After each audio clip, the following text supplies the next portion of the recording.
भगवते वासुदेवाय। ओम नमो भगवते वासुदेवाय।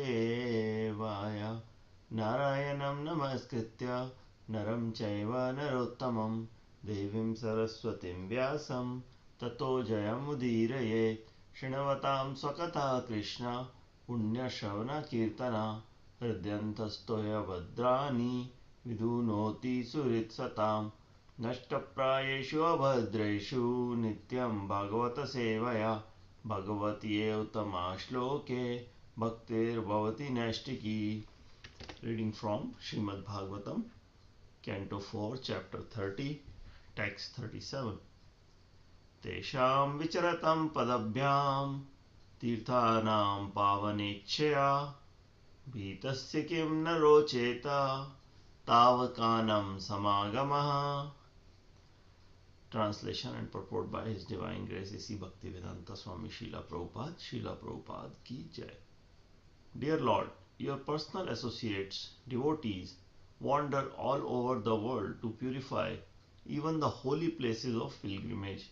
Is not such activity pleasing to those who are actually afraid of material existence? Purport. There are two kinds of devotees. One is called Goshtya Anandi and the other Bhajananandi. The word Bhajananandi refers to the devotee who does not move but remains in one place. Such a devotee is always engaged in the devotional service of the Lord. He chants the Mahamantra as taught by many acharyas and sometimes goes out for preaching work. The Goshtya Nandi is one who desires to increase the number of devotees all over the world. He travels all over the world just to purify the world and the people residing in it. Chaitanya Mahaprabhu advised, Prithvite ache yata nagradi gram sarvatra prachara haibe morona. So Lord Chaitanya Mahaprabhu wanted his followers to move all over the world to preach in every town and village. In the Chaitanya Sampradaya, those who strictly follow the principles of Lord Chaitanya must travel all over the world to preach the message of Lord Chaitanya, which is the same as preaching the words of Krishna, Bhagavad Gita and Srimad Bhagavatam. The more the devotees preach the principles of Krishna Katha, the more people throughout the world will benefit. Devotees like the great sage Narada, who travel all over to preach, are called Goshtya Nandi. Narada Muni is always wandering throughout the universe just to create different types of devotees. Narada even made a hunter a devotee. He also made Dhruva Maharaj and Prahlad Maharaj devotees. Actually, all devotees are indebted to the great sage Narada, for he has wandered both in heaven and in hell. A devotee of the Lord is not even afraid of hell. He goes to preach the glories of Lord everywhere, even in hell, because there is no distinction between heaven and hell for a devotee.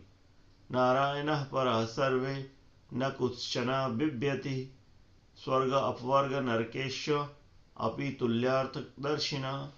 A pure devotee of Narayana is never afraid of going anywhere and everywhere.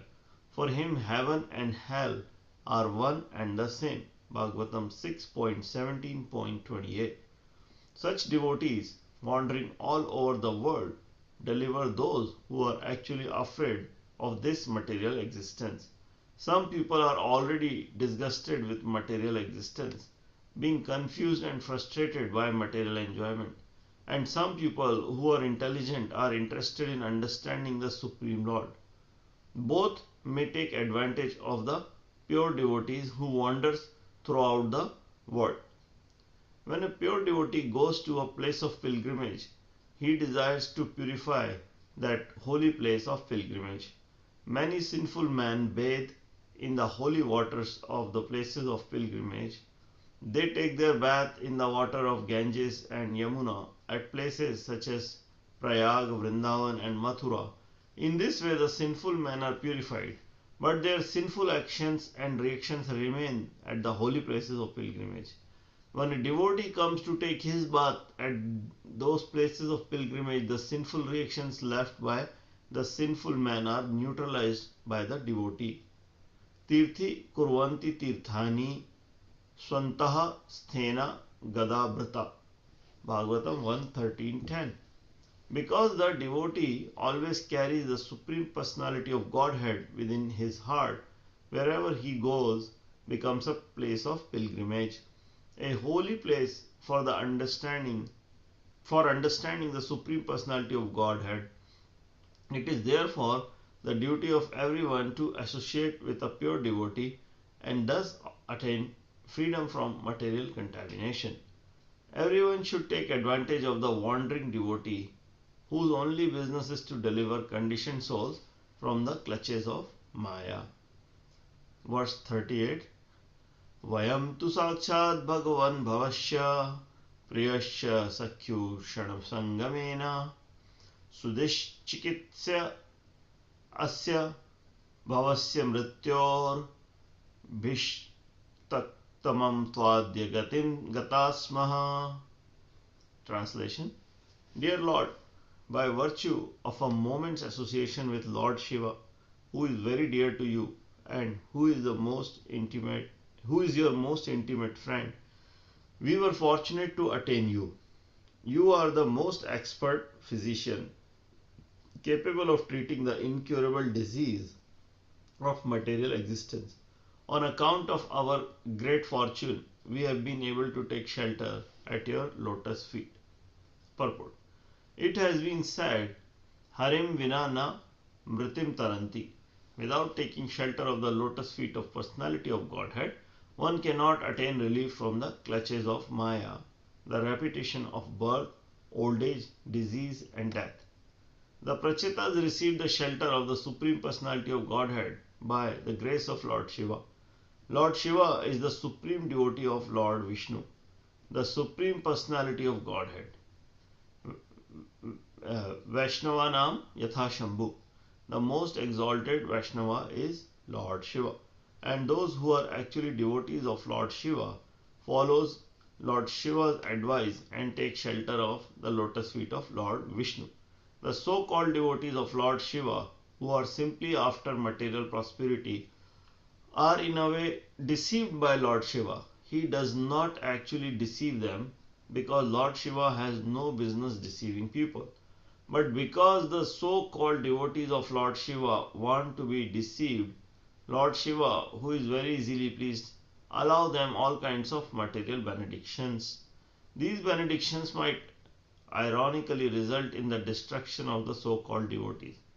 For instance, Ravana took all material benedictions from Lord Shiva, but the result was that he was ultimately destroyed with his family, kingdom and everything else because he misused Lord Shiva's benediction. Because of his material power, he became very proud and puffed up, so that he dared kidnap the wife of Lord Ramachandra. In this way, he was ruined. To get material benedictions from Lord Shiva is not difficult, but actually these are not benedictions. The Prachetas received benediction from Lord Shiva, and as a result, they attained the shelter of the lotus feet of Lord Vishnu. This is real benediction.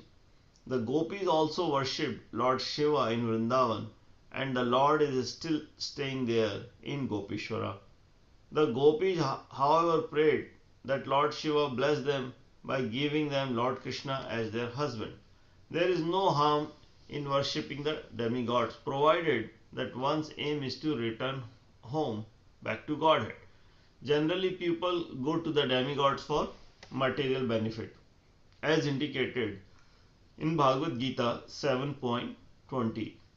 Kamestes hrita jnanaha prapadyante anya devata tam niyamam asthaya prakartya niyata swaya. Those whose minds are distorted by material desires surrender unto demigods and follow the particular rules and regulations of worship according to their own nature. One enamored by material benefits is called Hritajnana, one who has lost his intelligence. In this connection, it is to be noted that sometimes in revealed scriptures, Lord Shiva is described as being non-different from Supreme Personality of Godhead. The point is that Lord Shiva and Lord Vishnu are so intimately connected that there is no difference in opinion. The actual fact is Ekala Ishvara Krishna Arasarva Bhritya. The only Supreme Master is Krishna and all others are his devotees or servants. Chaitanya Charitamrita Adi Leela 5.142. This is the real fact and there is no difference of opinion between Lord Shiva and Lord Vishnu in this connection. Nowhere in revealed scriptures does Lord Shiva claim to be equal to Lord Vishnu. This is simply the creation of the so-called devotees of Lord Shiva who claim that Lord Shiva and Lord Vishnu are one. This is strictly forbidden in Vaishnava Tantra. Yashtu Narayanam Devam. Lord Vishnu and Lord Shiva and Lord Brahma are intimately connected as masters and servants. Shiva Virinchi Nutam.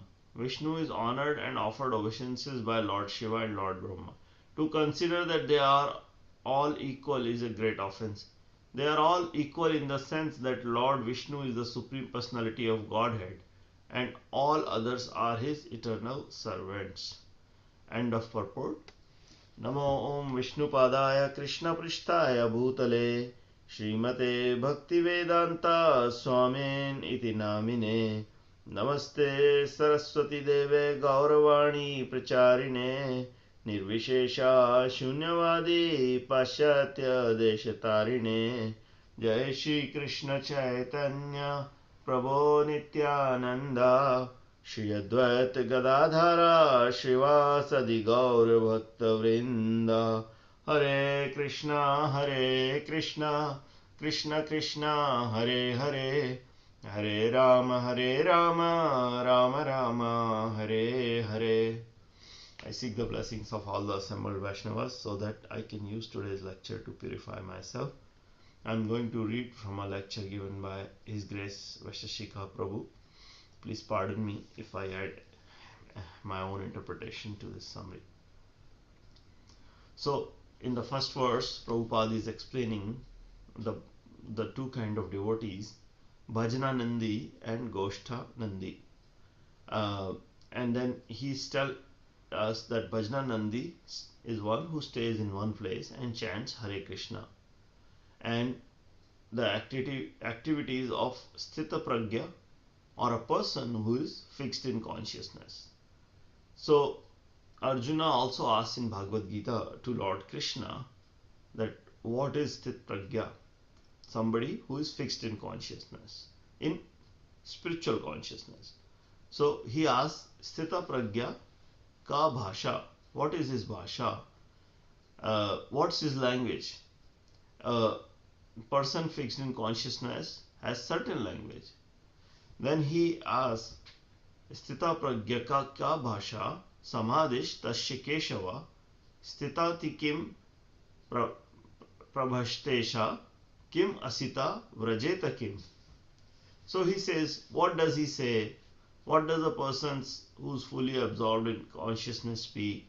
What kind of words? And then he says, kim ashita vrajeta kim. How does he say it and how does he walk? So everyone is sitting and walking and it's very difficult to sit. We have seen from our own example, when we sit down to chant japa, immediately the mind says, get up, don't sit, go do something else. So somebody fixed in consciousness can be happy wherever they are sitting. And what comes out of their mouth is known as Mukha Prasada, mentioned by Madhavacharya in relation to the verse in the 11th canto of the Srimad Bhagavatam, in which there is a description of a devotee who is chanting Hare Krishna with a vow. Evam vrata swapriya nama kirtya jithang tarago jijisar asatyato rautiti gayati umadvan ritti loka bhayaha. That a person fixed in vow to chant Hare Krishna gradually becomes very much attached to the holy name and a particular name of the Lord. And then Druta Chitta, his heart melts, and then he becomes indifferent to the outer world. Sometimes he acts like a madman and dances or rolls on the ground, not caring of outsiders. Ecstatic symptoms, but not all advanced devotees show these ecstatic symptoms, according to the acharyas. But all advanced devotees show at least two symptoms, and that is steadiness, mukha prasad, which means that what comes from their mouth is beneficial for others. So Bhajranandi is someone described by Krishna in the verse in Bhagavad Gita 2.55. Shri Bhagavan Uvacha Prajahati Yada Kaman Sarvan Partha Manogatan Atmamanyevatmana Tushta Stita Pragyastu Dochyate. Someone who is happy within himself and he has given up all concocted material desires. Prajahati Yada Kaman. There is all kinds of material desires entering at every minute into the mental system, and he avoids those. He doesn't chase after them. Manogatana Manogatana means the mind goes. It's always going, it's always running, and the material desires is always coming to the mind. But this person is no longer connected with them. Atmanivat Manatushta. He is happy in the Atma, in the self. He can look inwardly and become happy, satisfied. Sthita pragyas tato uchyate. This person is called a person fixed in consciousness. Only someone like this can be Bhajananandi. Otherwise, someone may sit down and say, I am going to be a Bhajananandi. But 2 minutes later, or 2 months later, or 2 years later, they will get up and run off to something else. Because the mind will call to them and they will have to go. It is difficult to control the mind.